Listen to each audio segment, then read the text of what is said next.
Mongol सल्तनत इंसानी तारीख की सबसे बड़ी सल्तनत थी, जो कोरिया से लेकर यूक्रेन और साइबेरिया से लेकर जनूबी चीन तक फैली हुई थी।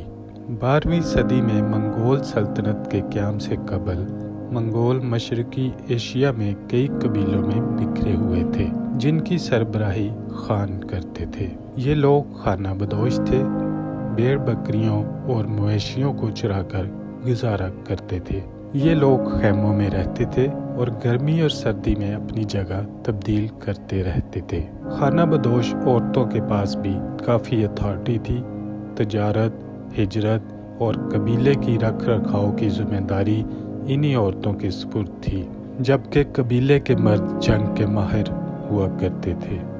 ये खाना बदोश कबीले अक्सर एक दूसरे से लड़ते रहते थे, मगर ये सब कुछ इस वक्त तब्दील हो गया जब तमोजन एक मंगोल ख़ानदान में पैदा हुआ। अगरचे कम उम्री में ही इसके वालिद को जहर देकर कत्ल कर दिया गया था, मगर तमोजन ने जल्दी कबीले के दूसरे सरदारों से फौजी इत्तेहाद बनाना शुरू कर दिए, जिससे इसकी ताकत में इजाफा होना शुरू हो गया।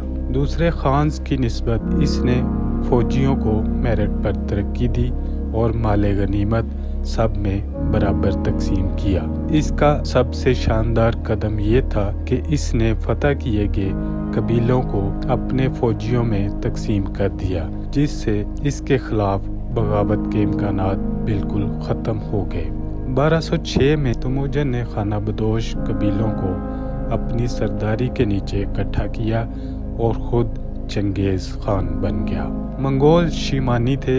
इनका मानना था कि कुदरत और इनके आबाओ अजदाद की रूहें इसी दुनिया में इनके आसपास आबाद हैं। इनका सबसे बड़ा खुदा टंगेरी था। चंगेज़ खान का मानना था कि टंगेरी चाहता है कि मैं इसके नाम पर पूरी दुनिया फतह करूं। जब इसने तमाम मंगोलों को इकट्ठा कर लिया, इसका ये ख्वाब हकीकत लगने लगा। इसके बाद चंगेज़ खान के सामने जो भी खड़ा हुआ, इसका अंजाम सिर्फ और सिर्फ मौत ही था। चंगेज़ खान की क़यादत में मंगोलों ने सबसे पहले शुमाली चाइना और मशरक़ में इस्लामी मुल्कों पर हमला करके इन पर कब्ज़ा किया। 1227 में चंगेज़ खान चीन पर हमले के दौरान घोड़े से गिरकर हलाक हो गया, जिसके बाद इसके ख़ानदान ने इसका ख्वाब पूरा करने की जिम्मेदारी उठाई।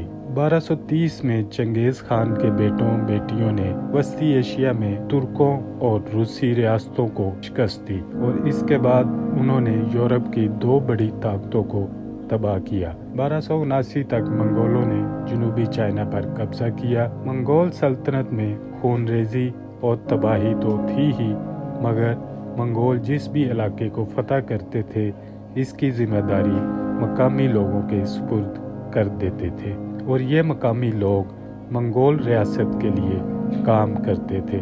मंगोलों ने अपनी सल्तनत में तमाम मज़ाहिब को फलने फूलने की इजाज़त दी थी, मगर तमाम मज़ाहिब के लिए मंगोल सल्तनत के लिए दुआ करना भी लाजिम था। मंगोल इंजीनियर्स, स्कॉलर्स और फनकारों की कदर किया करते थे, इसलिए वो इनको कत्ल करने की बजाय इनको ज़बरदस्ती एशिया में भेज देते थे, ताकि वो इन इलाकों को भी तरक्की दे सके। मंगोलों की सबसे अहम इजाद सोने से तैयार किया गया कपड़ा था, जिसके लिए सोना तिब्बत से हासिल किया गया, सिल्क चाइना से और कपड़ा बनाने वाले बगदाद से। सोने के ये कपड़े मंगोल सरदार पहनते थे। अपने घोड़ों और खैमों को भी इसी से ढांपते थे। मंगोलों ने एशिया और यूरोप के बड़े हिस्से पर कब्जा कर लिया था और ये सब इलाके एक ही सल्तनत में आ गए थे, इसलिए इन इलाकों में तिजारत खूब फूली फली। इसीलिए मंगोलों ने तिजारत को बढ़ाने के लिए सिल्क रोड तामीर किया। आजकल चाइना इसी सिल्क रोड पर अपना BRI मंसूबा मुकम्मल कर रहा है, जिसका एक अहम हिस्सा CPEC भी है, जो पाकिस्तान में तामीर हो रहा है। 1260 की दहाई में चंगेज़ खान के पोतों में विरासत पर झगड़े के दौरान खाना जंगी शुरू हो गई थी, जिससे मंगोल सल्तनत 4 حصوں میں تقسیم ہو گئی۔ چائنا میں قبلہ خان کے دور کو سائنس اور ثقافت کا اہم دور سمجھا جاتا ہے۔ ایران میں الحانیت کے فن تعمیر کو سنہری حروف میں لکھا جائے گا۔ ایشیا میں چغتائی خان نے تیمور اور بابر جیسے رہنما پیدا کیے، جنہوں نے ہندوستان میں مغل ریاست کی بنیاد رکھی۔ اگرچہ منگول ریاست زیادہ دیر قائم نہ رہ سکی، مگر منگولوں نے قتل و غارت، خون ریزی اور تباہی کی جو داستانیں رقم کی، انہیں دنیا آج بھی نہیں بھولی۔